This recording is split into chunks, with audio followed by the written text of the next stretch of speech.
The hiss of the espresso machine is a familiar soundtrack to my mornings.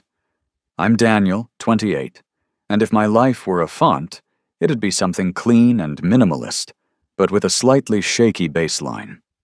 I'm a graphic designer, which means I spend my days trying to make things look good, even when they're not. Lately, that feels like a metaphor for my relationship with Melissa.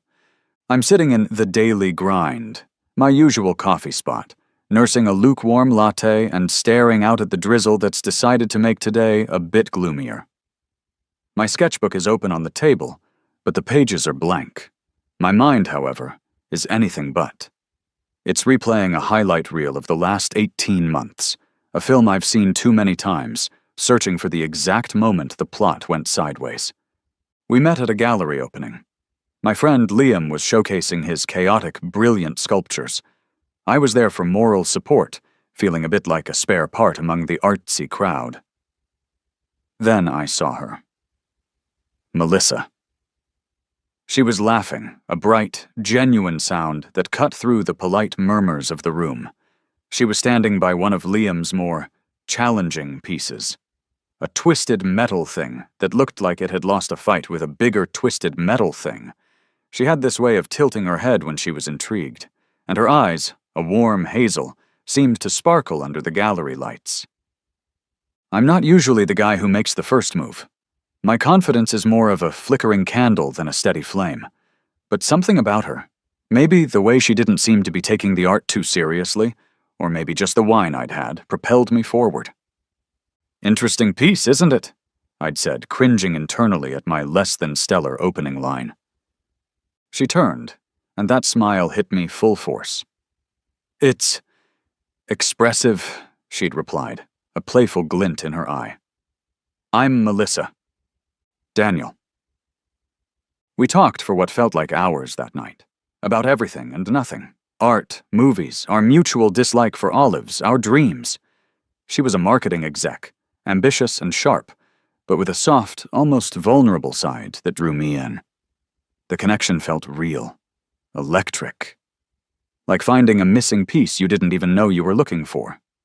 Those first few weeks were a blur of late-night talks, shared takeout, and the kind of easy laughter that makes your stomach ache, in the best way.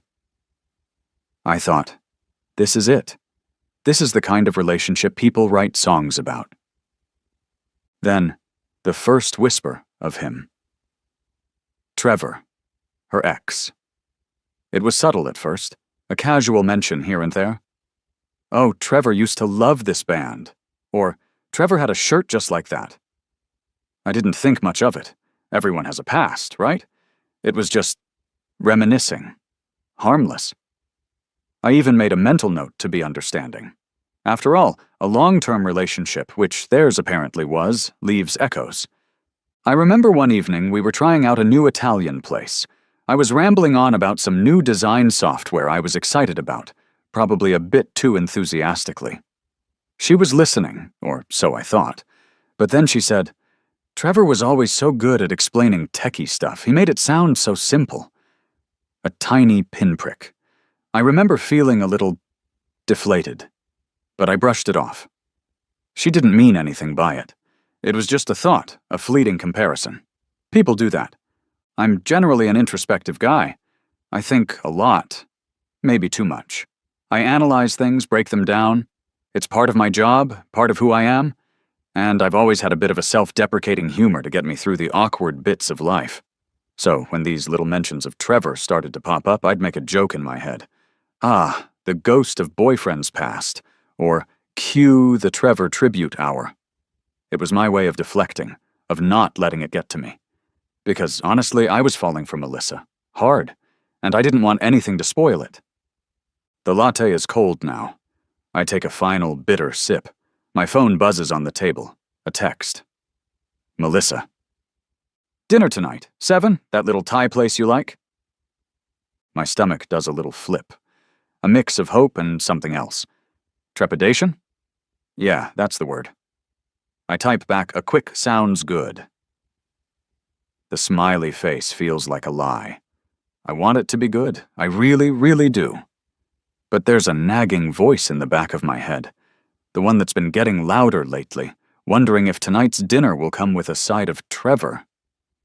That dinner at the Thai place, the one I supposedly liked, was an early turning point, though I didn't fully recognize it then. I'd chosen it because it was new, different from our usual spots. I wanted to create our places, our memories. We were seated, perusing the menus, when she said it. You know, Trevor always knew exactly what to order here without even looking at the menu. He had a favorite, the Panang curry. Said it was the best in the city. I remember staring at the laminated menu, the colorful pictures of food suddenly looking bland. Here? But we'd never been here together. How could Trevor know the menu by heart at a place neither of us had frequented? My internal monologue kicked in, a frantic attempt to rationalize. Maybe she's confused. Maybe she meant another Thai place. Or maybe Trevor is some kind of culinary psychic. I just nodded, mumbled something about the green curry sounding good, and tried to steer the conversation back to her day at work. But the seed was planted. A tiny, uncomfortable seed of doubt.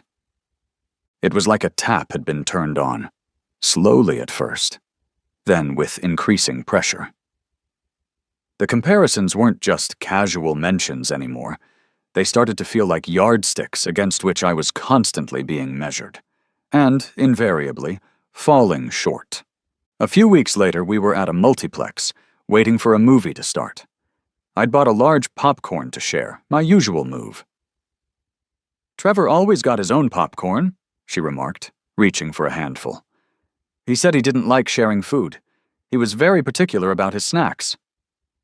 I remember looking at the giant tub of popcorn in my lap, suddenly feeling a bit foolish, a bit juvenile for wanting to share. Okay, so I'm the guy who shares popcorn. Is that a crime? My internal lawyer was always ready to jump to my defense, at least in my head. My best friend Ava noticed it before I was willing to admit it to myself. Ava and I go way back to college. She's a photographer, sharp as a tack, with an uncanny ability to see through people's BS. We were having our weekly catch-up coffee. Yes, I drink a lot of coffee. So, how's things with Melissa? Ava asked, stirring her cappuccino with a little too much vigor. Good, yeah, really good, I said, perhaps a little too enthusiastically. Ava raised an eyebrow. Just good? Because last week you mentioned she said Trevor wouldn't have worn that shirt you bought. I winced internally. I'd forgotten I'd told her that. Oh, that. It was just an offhand comment. She didn't mean anything by it. Daniel, Ava said, her voice gentle but firm. She mentions this Trevor guy a lot. And it's never, oh, Trevor was a disaster, thank God I met you. It's always something he did better, or knew better, or was better at. No, it's not like that, I protested, feeling a flush creep up my neck. She's just, processing her past. It was a long relationship.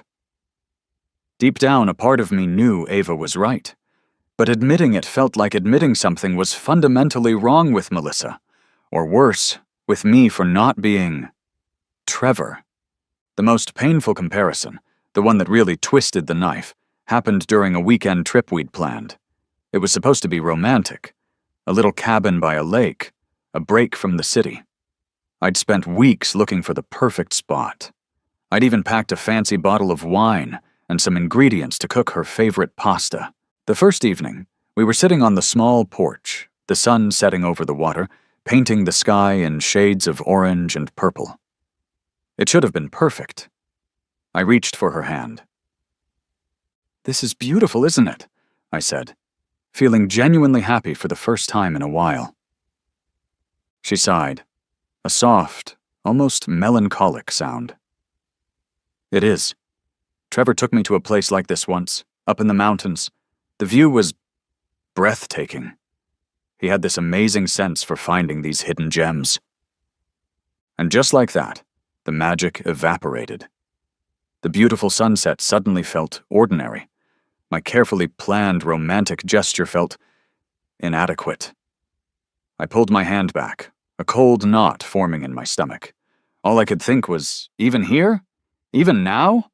Later that night, after a stilted dinner where I burned the garlic and the conversation felt forced, I tried to talk to her about it. I had to. "Melissa," I began, my voice sounding tight even to my own ears. "Can I ask you something?" She was scrolling through her phone, probably looking at pictures of Trevor's breathtaking mountain view. "Hmm?" "It's just, you mention Trevor a lot. And sometimes it feels like you're comparing me to him."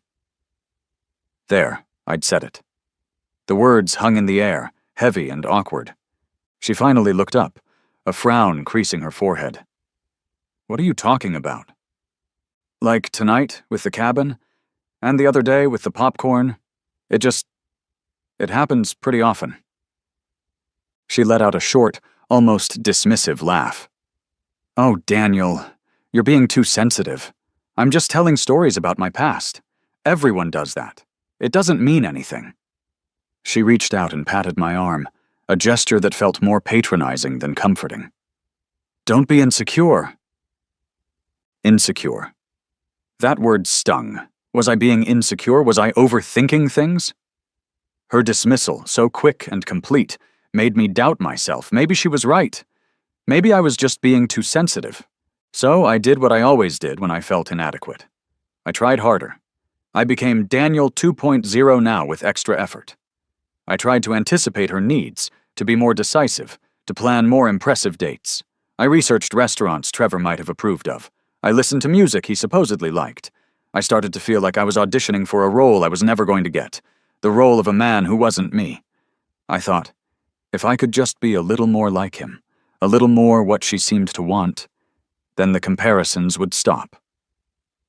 Then she'd see me. Meanwhile, life outside the Melissa Trevor vortex continued.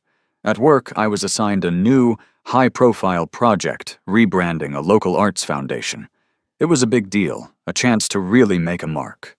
The client lead was a woman named Eliza, who I'd only interacted with via email so far. The project was challenging, demanding, but in a good way. It was a space where my ideas were valued, where my creativity was the point, not a flaw. It became a small, quiet refuge, but back in my personal life, the pattern persisted. I was becoming an expert at spotting the comparisons, at bracing myself for them. But I was still making excuses. She's just comfortable with me. That's why she shares so much. It's a hard habit to break after a long relationship. Maybe if I just love her enough, it'll fade away. I was deep in denial, clinging to the memory of those first few blissful months, hoping we could find our way back. I just didn't realize that the path back was blocked by the towering shadow of a man I'd never met. 6 months, half a year. That's how long I'd been trying to be a better version of Daniel, a version that might, just might, measure up. The initial excitement of the relationship had long since curdled into a dull, persistent anxiety. The comparisons hadn't stopped. If anything, they'd become more ingrained in our dynamic, like a recurring, unwelcome theme song. The dinner with Melissa's friends was a particular low point. I'd met them a couple of times before, a clique that seemed to revolve around Melissa, or perhaps the memory of Melissa and Trevor. They were polite enough, but there was always an undercurrent, a sense that I was the stand-in, the understudy. We were at a trendy new tapas restaurant, the kind of place where the music is a bit too loud and the portions a bit too small. Sarah, Melissa's closest friend, was telling a story about a disastrous karaoke night from years ago. "And then," Sarah said, her voice rising dramatically, "Trevor gets up on stage. He hadn't sung a note all night, just been his usual charming self, making everyone laugh. And he belts out this perfect Bon Jovi. Perfect! The whole bar went wild. He was always the life of every party." She looked at Melissa, then gave me a brief, almost pitying glance. Melissa chimed in, laughing. "Oh God, I remember that. And then Daniel here, on our first karaoke outing, he picked, what was it, honey? That obscure indie song no one knew?" She squeezed my arm, but it felt less like affection, and more like a warning not to look too wounded. He's more of a quiet, thoughtful type, not exactly a crowd pleaser like Trevor. The table chuckled politely. I forced a smile, my face feeling stiff. Quiet, thoughtful type. It sounded like a euphemism for boring, un-Trevor. My insides were churning, resentment, a bitter, corrosive feeling, was starting to eat away at what little self-worth I had left. I wanted to say something, to defend myself, but what was the point? They wouldn't get it. Or worse, they'd agree with Melissa. I was just being sensitive. That night, the simmering resentment boiled over. "Why did you do that?" I asked, once we were back in the car, the silence thick with unspoken words. "Do what?" Melissa feigned innocence, staring out the window. "At dinner, with your friends, comparing me to Trevor. Again." My voice was tight, laced with an anger I rarely showed. "Oh, for God's sake, Daniel, are we back to this?" She turned to me, her eyes flashing. "It was a story, a funny story. My friends love Trevor. He was a big part of my life. You can't expect me to just erase my past." "I'm not asking you to erase your past, Melissa. I'm asking you to stop using it as a weapon against me. It's constant." "Trevor did this. Trevor said that. Trevor was so much better at—" "Do you have any idea how that makes me feel?" "A weapon? Don't be so dramatic," she scoffed. "I'm just being honest. If you're this insecure, maybe Ava's right about you." "Wait, Ava? What did Ava have to do with this?" "What did Ava say?" Melissa waved her hand dismissively. "Nothing. It doesn't matter. The point is, you need to toughen up. Not everything is a personal attack." The argument raged on, a circular, frustrating dance we'd done before, but this time with more venom. Eventually, exhausted and hurt, I retreated. Melissa, perhaps sensing she'd pushed too far, softened. There was a brief period of improvement. Fewer Trevor mentions. More compliments aimed my way, a fragile truce. I clung to it, hoping this was the turning point. During this tense period, my work project became even more of a lifeline. The Arts Foundation rebranding was progressing well. I was working closely with the client, Eliza. She was smart, insightful, and incredibly passionate about the Foundation's mission. Our meetings were energizing.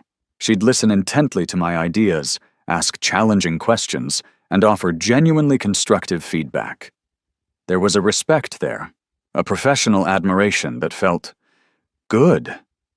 She wasn't a love interest, not even a blip on that radar. My romantic life was a tangled mess I wasn't about to complicate further. But she was someone who saw my skills, who valued my contribution without any caveats or comparisons. It was a stark contrast to how I felt with Melissa. The constant erosion of my self-esteem was taking its toll. Ava, bless her directness, had suggested therapy a while back. "You've lost your spark, Daniel," she'd said. "You're walking on eggshells."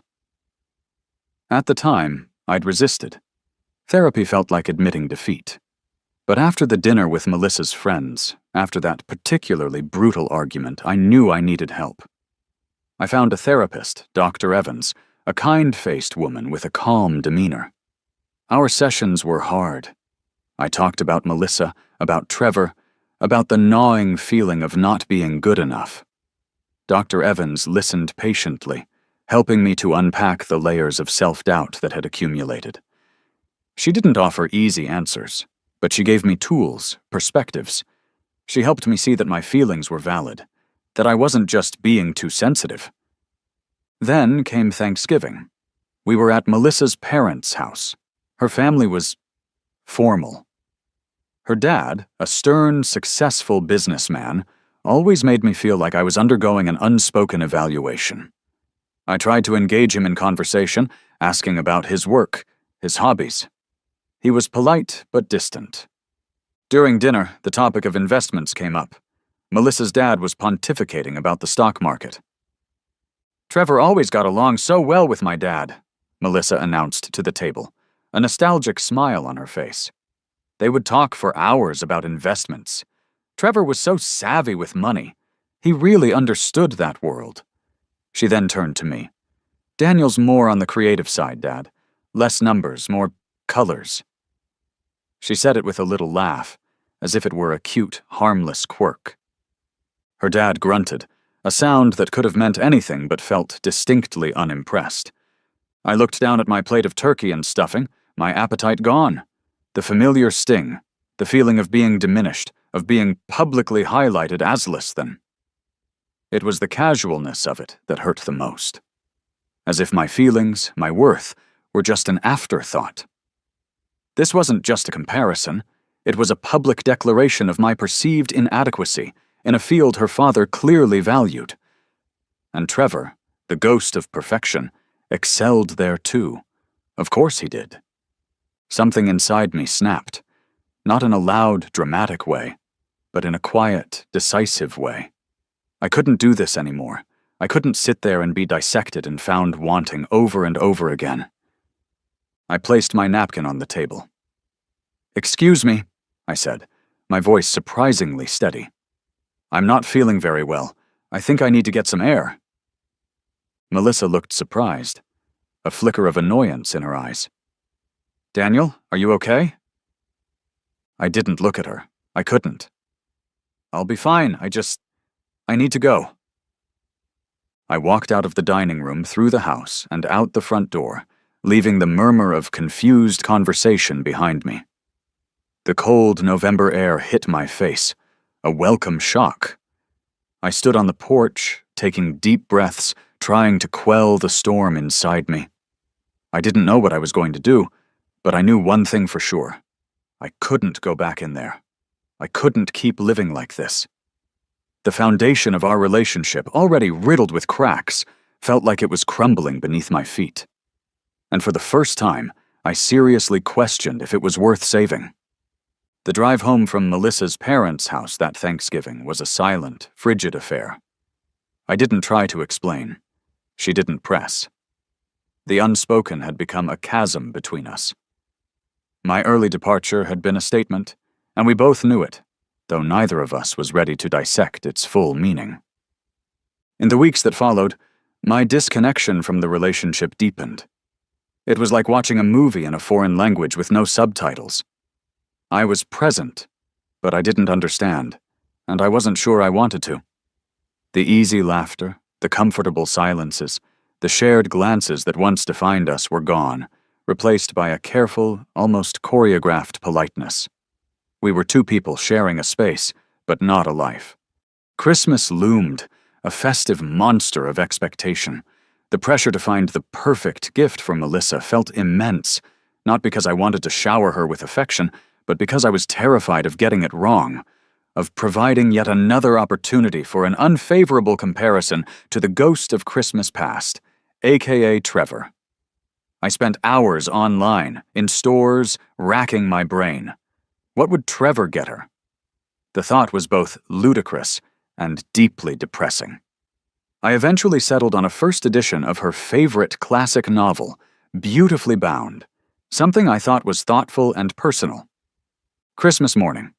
She unwrapped it. Her smile was strained. "Oh," she said, tracing the gold lettering on the spine. "It's nice." Nice. The kiss of death. Later that day, after the awkwardness had festered for a few hours, she brought it up. "You know," she began, her tone carefully neutral, "Trevor always knew exactly what I wanted without me having to tell him. He just got me. That year he got me those diamond earrings I'd only glanced at in a shop window weeks before. It was like he could read my mind." There it was, my thoughtful, carefully chosen gift, reduced to a clumsy second best. The dam inside me, the one I'd been so desperately trying to patch up, finally broke. "I can't do this anymore, Melissa," I said, the words tumbling out, raw and unfiltered. "I can't live up to him. I don't even want to try. I'm not Trevor. I'm never going to be Trevor. And I'm tired of feeling like I'm constantly failing because of it." The argument that followed was epic, a culmination of months of unspoken resentment and hurt. This time I didn't back down. I laid it all out, The constant comparisons, the way it made me feel, the erosion of my self-worth. "You're twisting things," she cried, defensive and angry. "I'm not trying to make you feel bad. Why are you always so insecure?" Insecure. That word again. But this time, it didn't sting as much. Dr. Evans' voice echoed in my head. "Your feelings are a reaction to your circumstances, Daniel. It's not insecurity to feel hurt when you are consistently made to feel inadequate." The argument ended, as they always did, with no real resolution, just exhaustion and a deeper sense of hopelessness. The next day I called Ava. I needed to talk to someone who wouldn't just tell me I was being sensitive. I met her at our usual coffee shop, the irony of its name. The daily grind, not lost on me. I poured it all out. The Thanksgiving dinner, the Christmas gift disaster, the constant soul-crushing comparisons. I didn't spare myself, admitting my own attempts to change, to be someone I wasn't, just to please her. Ava listened, her expression growing more concerned with every word. When I finally finished, drained and emotionally raw, she reached across the table and took my hand. "Daniel," she said, her voice soft but unwavering. "This isn't love. What you're describing, this is emotional abuse." The words hit me like a punch to the gut. Emotional abuse, it sounded so dramatic, so serious. But as she started to explain, to connect the dots of Melissa's behavior, the constant criticism disguised as honesty, the undermining of my confidence, the gaslighting when I tried to express my hurt, a horrifying clarity began to emerge. It wasn't just about Trevor. It was about control. It was about her needing to feel superior, and me being the tool for that. "She's systematically dismantling your self-esteem, Daniel," Ava continued, "and you're letting her. You deserve to be with someone who builds you up, who loves you for you, not for who they wish you were, or who their ex was." Her words were a harsh but necessary wake-up call. For the first time, I started to see the dynamic for what it truly was, not as a flaw in me, but as a deeply unhealthy pattern in the relationship. My worth wasn't tied to how I measured up against Trevor.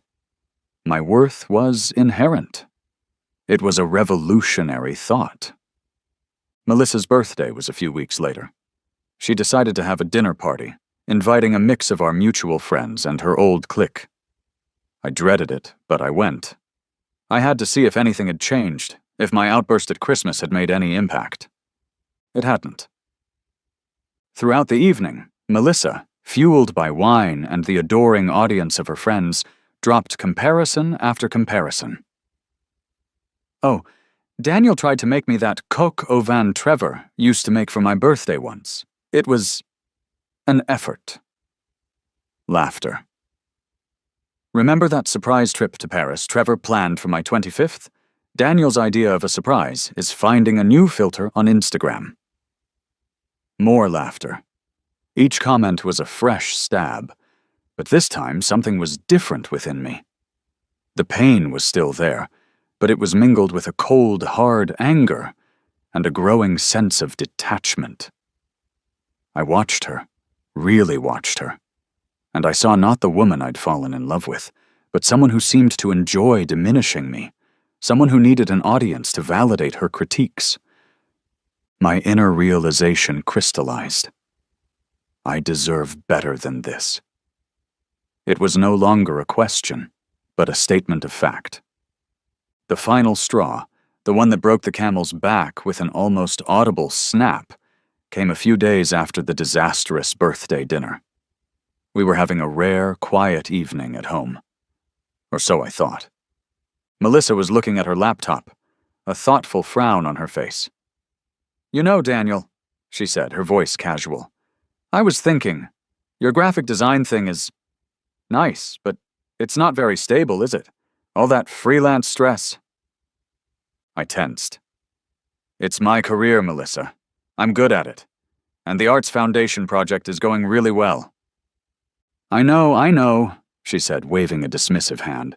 "But Trevor, you know, He's in finance. It's so much more secure, more ambitious. Have you ever thought about something like that? Something with a clearer path, more prestige? There it was. Not just a comparison of personality or taste or romantic gestures.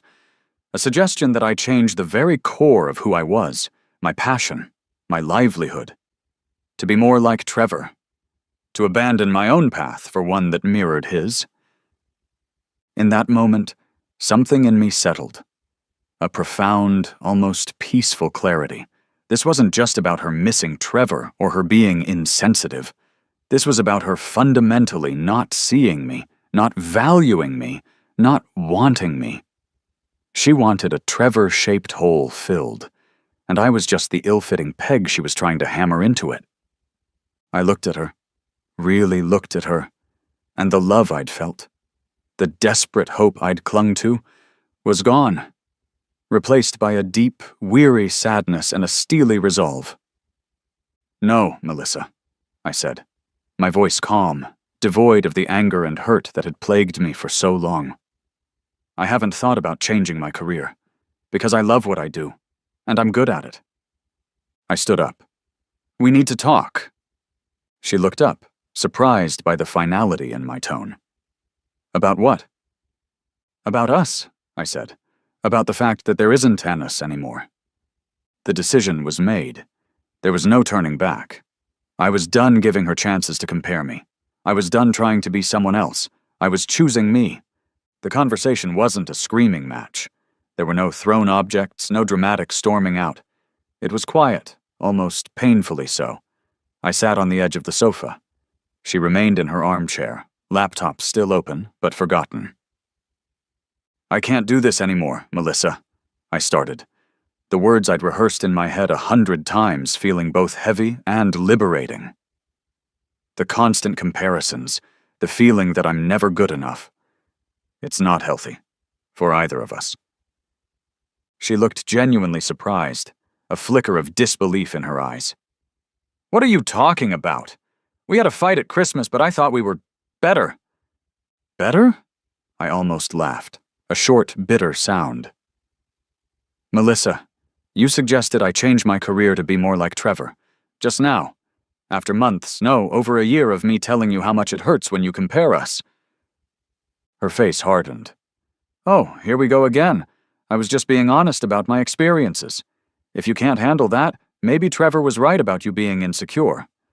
The mention of Trevor, even now, even as I was ending things, was like a reflex for her. But this time, his name, her accusation, it didn't have the same power. It was like a spell had been broken. "This isn't about insecurity, Melissa," I said. My voice firm, calm, a tone I hadn't realized I possessed until that moment. It was the voice of someone who had finally found his footing. "This is about respect. It's about being seen for who I am, not for who I'm not. And you haven't done that. Maybe you can't, but I can't live like this anymore." I told her I was moving out. I told her it was over. Her surprise gave way to a strange mix of anger and a dismissiveness that was all too familiar. "Fine," she said, her voice tight. "If you're going to be this sensitive, then maybe it's for the best." She tried to minimize her behavior, to paint me as the one with the problem, the one who couldn't handle her honesty. But the words just bounced off me. I'd heard them all before. They had no power anymore. The days that followed were a blur. Packing boxes, the logistics of separating two lives that had become intertwined. Each object I packed. A coffee mug she'd given me, a framed photo from early in our relationship, a book we'd both loved, was a tiny paper cut, a reminder of what I'd hoped for, and what had been lost. Once I was out, settled into a small, temporary apartment, the reality hit. Post-breakup depression isn't pretty. It's a gray, heavy blanket that smothers everything. There was a lot of staring at walls, a lot of replaying conversations in my head, a lot of second-guessing. Did I do the right thing? Was I too hasty? Could I have tried harder?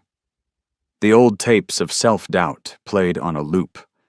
But this time I wasn't alone in my head.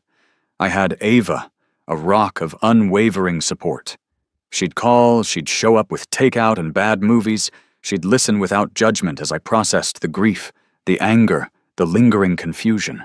My small circle of friends rallied too, offering distractions, shoulders to cry on, and much-needed reminders that there was a life beyond Melissa. Work became my sanctuary, my therapy. The Arts Foundation project was in full swing. It demanded my focus, my creativity. Pouring myself into it was a way to channel the turmoil, to create something positive out of the wreckage of my personal life. Eliza, the client, continued to be a beacon of professionalism and encouragement. Our interactions were solely about the project, but her quiet appreciation for my work was a balm to my bruised ego. She didn't know what I was going through, but her respect for my abilities was a lifeline. The first holidays alone were tough. Christmas, New Year's Eve, they were stark reminders of my newly single status. There were pangs of loneliness, moments when the silence in my little apartment felt deafening. But there was also a strange sense of liberation. No walking on eggshells, no bracing for the inevitable comparison, no pressure to be someone I wasn't. I could just be Daniel, flaws and all. Slowly, tentatively, I started to rediscover myself. The interests I'd suppressed, the parts of my personality I'd muted to try and fit Melissa's mold, began to re-emerge. I went to art exhibits she would have found boring. I listened to music that wasn't on Trevor's approved playlist. I spent a whole Saturday afternoon in a dusty old bookstore, losing myself in the smell of old paper and the promise of new stories, and bought a ridiculous, nerdy sci-fi novel just because I wanted to. It felt good. Like stretching after being cramped in a small space for too long. A few months after the breakup, Melissa called. An unknown number flashed on my screen, but I answered it anyway. Her voice was softer than I remembered, tinged with something that might have been regret. "Daniel, it's Melissa." A knot formed in my stomach. "Hi, Melissa." I was just thinking about you," she said. "I miss you. Maybe I made a mistake. Maybe we could try again. I promise, I'll be better." The old Daniel, the one desperate for her approval, would have jumped at that, would have seen it as a sign, a chance. But the Daniel who had spent months in therapy, who had painstakingly started to rebuild his sense of self, hesitated. I thought about it, really thought about it. Could she change? Could we change? Then I remembered the constant, grinding erosion of my spirit, the feeling of never being enough, the shadow of Trevor that loomed over everything. "Melissa," I said, my voice gentle but firm, "I appreciate you calling, but no, I don't think that's a good idea. For either of us. I've moved on, and I think it's time you did too." Hanging up the phone, I felt a profound sense of peace. It wasn't about punishing her. It was about protecting myself. It was about choosing a future where I didn't have to fight to be seen, where I didn't have to measure up to a ghost. It was the final, definitive click of a door closing on a painful chapter. And for the first time in a long time, I felt genuinely optimistic about what lay ahead. 6 months. Half a year since the Melissa-shaped hole in my life had started to heal, slowly but surely, from the inside out. The gray blanket of post-breakup fog had lifted, replaced by a tentative then growing sense of clarity. Life had found a new rhythm, a quieter, more authentic cadence. The Arts Foundation rebranding project, my professional lifeline, was reaching its crescendo. The culmination was a big presentation to the Foundation's board and key stakeholders. It was my baby, a portfolio of work I was immensely proud of. A new logo, a revamped website, a whole new visual identity that I felt truly captured their mission. Eliza, my client contact at the Foundation, had been an incredible partner throughout the process. Our collaborative sessions had been the highlight of my work weeks. She had this amazing ability to articulate her vision while also being incredibly receptive to new ideas. She wasn't just a client. She'd become a work friend, someone I genuinely enjoyed brainstorming with. Leading up to the presentation, Eliza and I spent a lot of time together, fine-tuning every detail. Late nights fueled by coffee and a shared sense of purpose. During these sessions, our professional relationship began to subtly shift. We talked about more than just kerning and color palettes. We talked about our creative philosophies, our career aspirations, even our favorite obscure documentaries.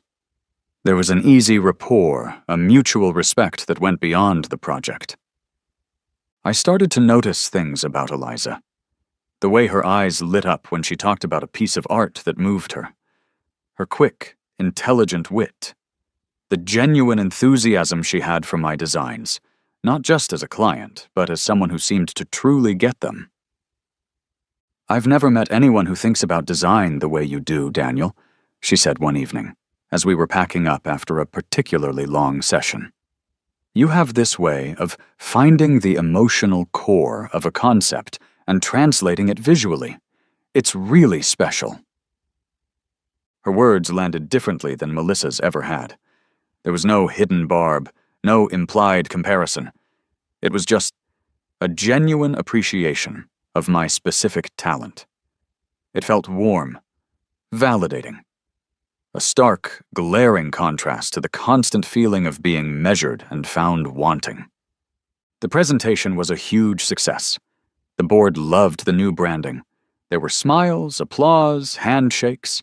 Eliza was beaming. Afterward, at the small reception, she made a point of seeking me out. "You nailed it, Daniel," she said, her eyes sparkling with genuine pleasure. They were blown away. I was blown away. "We nailed it," I corrected, smiling back. "It was a team effort." "Maybe," she conceded, a playful smile on her lips.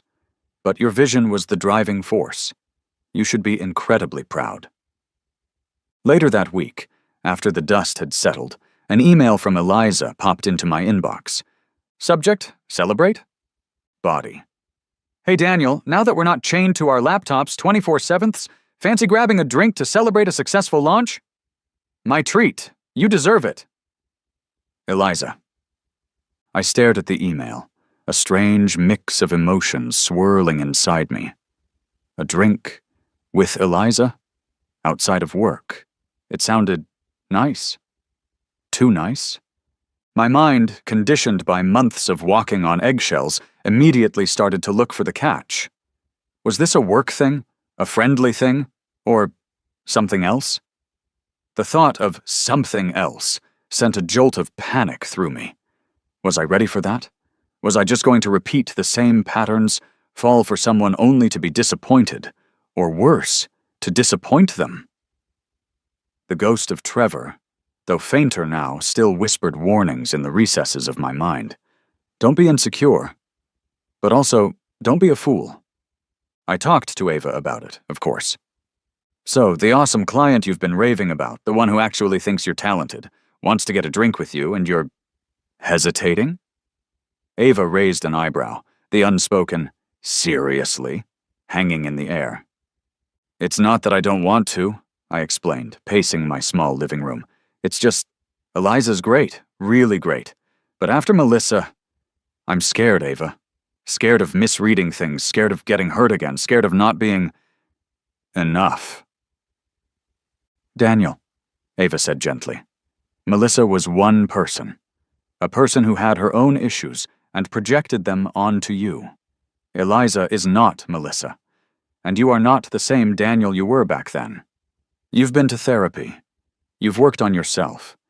You know your worth now, or at least, you're starting to. This isn't about repeating patterns. This is about exploring a new possibility. With someone who already sees you, Daniel. Not some idealized version of an ex." Her words, as always, cut through the noise. Eliza did see me. She'd seen my work, my process, my passion. She hadn't compared me to anyone. She'd just appreciated me. I took a deep breath. Ava was right. I couldn't let Melissa's shadow dictate my future. I couldn't let fear win. I sat down at my computer and pulled up Eliza's email. My fingers hovered over the keyboard for a moment. Then I started to type. Subject, celebrate. Body. Hey Eliza, a celebratory drink sounds great, and yes, I think we both deserve it. When and where were you thinking? Daniel. I hit send before I could second-guess myself. A small, cautious smile played on my lips. It wasn't a grand gesture, just an agreement to after-work drinks, but it felt like a step into a new beginning, a step towards something that might, just might, be incomparable. Our first date, though neither of us called it that, was at a quiet little wine bar Eliza knew, tucked away on a side street. The kind of place with exposed brick, low lighting, and a bartender who actually knew his grapes. It felt adult, calm, worlds away from the trendy loud spots Melissa had favored. I was nervous. More nervous than I'd been on a first date in years. My hands were clammy, and I'm pretty sure I rearranged the coaster on the table about 17 times before Eliza arrived. Old insecurities whispered at the edges of my mind. What if I say the wrong thing? What if she finds me boring? What if she too has a mental checklist I'm unknowingly failing? Then she walked in, a little flustered from rushing after a late meeting, a genuine smile lighting up her face when she saw me. And just like that, some of the tension eased. Sorry I'm late, she said, sliding into the seat opposite me. Last-minute crisis with a grant proposal. No worries at all, I said, meaning it. Gives me more time to pretend I understand this wine list. She laughed, a warm, easy sound that made me smile too. Don't worry, I'm fluent in Oki and robust. The conversation flowed effortlessly. We talked about work, yes, but also about our lives outside of it. She told me about her passion for urban gardening, showing me pictures on her phone of the surprisingly lush tomato plants on her tiny apartment balcony. I talked about my love for old movies and my long-stalled attempt to write a screenplay.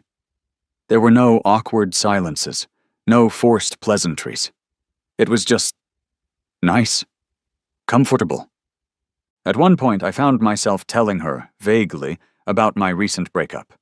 I didn't go into the gory details, the Trevor-centric nightmare. I just said I'd come out of a difficult relationship and was still finding my feet. I get that, she said, her expression understanding. Bad breakups can really do a number on you, make you question everything. There was no judgment in her voice, no prying questions, just empathy. It was so different from how Melissa would have reacted. Melissa would have either turned it into a story about how Trevor handled his past breakups with such stoic grace, or she would have offered unsolicited advice, subtly implying I wasn't handling it correctly. With Eliza, I felt heard, seen, not analyzed or compared. As the evening wore on, I found myself relaxing in a way I hadn't with a woman in a very long time. I was just Daniel, not Daniel trying to be better, not Daniel measured against an invisible yardstick. Just me. And Eliza seemed to like just me. There was one small moment of panic. We were talking about travel, and I mentioned a disastrous camping trip I'd once taken where everything that could go wrong did. I told the story with my usual self-deprecating humor. Eliza laughed. Oh, that sounds like something my brother would do. He's hilariously inept when it comes to anything outdoorsy.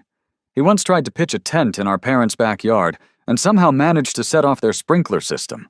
For a split second, my internal alarms blared. Comparison. She's comparing me to her brother. Is that good, bad? Is her brother a loser? Am I a loser? The old anxieties, the Melissa-induced trauma, flared up. I must have looked a little thrown, because Eliza's smile softened. Hey, you okay? Did I say something weird? I took a breath. This wasn't Melissa, this was Eliza. Honest communication. That's what Dr. Evans always preached. No, not at all, I said, trying for a casual tone. Just for a second there, it reminded me of something from my last relationship. My ex used to compare me to people a lot, usually unfavorably. I cringed internally, wondering if I'd overshared, if I sounded like damaged goods. Eliza's expression didn't change, except for a flicker of something, sympathy, in her eyes. "Ah," she said softly. "That sounds tough and really unfair. For what it's worth, Daniel, your camping story was hilarious and relatable. Not inept brother triggering the sprinklers relatable, just human." And just like that, the panic subsided. She got it. She didn't dismiss my feelings. She didn't tell me I was being too sensitive. She validated my experience and, in her own way, reassured me. It was a small moment, but it felt huge. It felt like learning to trust again, not just her, but my own ability to navigate a relationship without constantly second-guessing every word, every nuance. We started seeing more of each other. Dinners, gallery visits, ones we chose, long walks talking about everything and nothing. It was a slow burn, a gentle unfolding. There was no pressure, no expectation. We were two people getting to know each other, supporting each other's goals, cheering each other's small victories. She came to a small local exhibition where I had a couple of prints displayed. I helped her pick out paint colors for her living room. It was the little things, the everyday moments, that started to build something solid, something real. One evening, we were at my apartment. I'd cooked dinner, a simple pasta dish, no burnt garlic this time. We were listening to an old jazz record, the city lights twinkling outside my window. Eliza was telling me about a challenging project she was tackling at work, and I was offering some design-centric solutions. She was looking at me, her head tilted in that way she had when she was really listening, a soft smile on her face. And it hit me. Not like a thunderbolt, but like a warm, spreading glow. I was falling in love with her kindness, her intelligence, her humor, her genuine appreciation for who I was. Not for who I could be or who someone else had been. Just me. The thought didn't bring panic or fear. It brought peace and an overwhelming sense of gratitude. I looked at her, really looked at her, and all I saw was Eliza. And for the first time in what felt like a lifetime, that was more than enough. It was everything. A year. 12 months since the door had closed on my life with Melissa, and a new one had, cautiously at first, then with growing confidence, opened with Eliza. It's funny how time can reshape your landscape, smoothing out the jagged edges of past hurts, allowing new growth to flourish. We were at an industry awards night. Not my usual scene, but the Arts Foundation had been nominated for an award for the rebranding project, so Eliza and I were there, representing. She looked incredible in a deep blue dress, and I didn't feel half bad myself in a suit that actually fit, one that hadn't been subtly critiqued for not being Trevor-esque. As we were mingling, glass of champagne in hand, I saw them, across the crowded room. Melissa. And next to her, a man I instinctively knew had to be Trevor. He was tall, impeccably dressed, with that easy confidence that Melissa had always lauded. They were back together. A part of me, the old, insecure Daniel, might have felt a pang of something. Inadequacy? Regret? But as I looked at them, laughing with a group of people, I felt nothing. Nothing but a profound sense of relief, like I'd dodged a bullet I hadn't even fully seen coming at the time. Melissa spotted me. Her eyes widened slightly. She whispered something to Trevor, and then, an awkward inevitability, they made their way over. "Daniel," Melissa said, her voice a little strained. "Fancy seeing you here." "Melissa, Trevor, I presume?" I extended my hand. His grip was firm, his smile polite but distant. The man, the myth, the legend. In person, he was just a guy. The conversation was brief, stilted. the kind of forced pleasantries that make you wish the floor would swallow you whole. Melissa asked what I was doing there, a hint of surprise in her tone that I was attending such an event. I explained about the Foundation's nomination. "Oh," she said. "That's nice." Nice? Her go-to word for things that didn't quite measure up. Trevor made some generic comment about the importance of good branding. I nodded, mumbled something equally anodyne. It would have devastated the old me, this encounter. I would have spent days dissecting every word, every glance, feeling small and insignificant. But now, I just felt detached. Almost like an observer watching a scene from a movie I'd already seen and hadn't particularly liked the first time. Eliza, sensing my discomfort, or perhaps just the general awkwardness, gracefully steered us away. "Excuse us," she said with a warm smile. "I think they're about to announce our category." As we walked away, she squeezed my arm. "You okay?" she asked softly, her eyes searching mine. I looked at her kind, intelligent face, at the genuine concern in her eyes, and I smiled, a real, unforced smile. "Yeah," I said. "Yeah, I'm great." And I meant it. Later that evening, the Foundation didn't win the award, but it didn't matter. We were celebrating anyway, just the two of us, at our favorite little Italian place, a new favorite, one with no ghosts. "So," Eliza said, swirling her wine, "running into your ex, and the infamous Trevor. How did that actually feel?" I leaned back in my chair, considering her question. "Honestly," I said, "it felt like closure.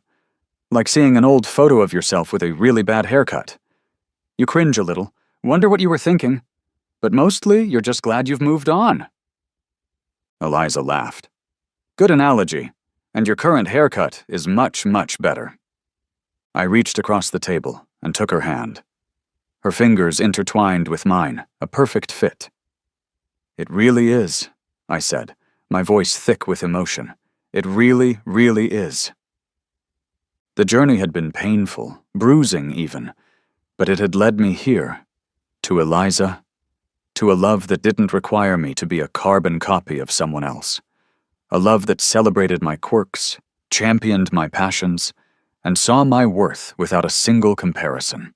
We started talking about the future that night, not in grand, sweeping statements, but in small, hopeful whispers.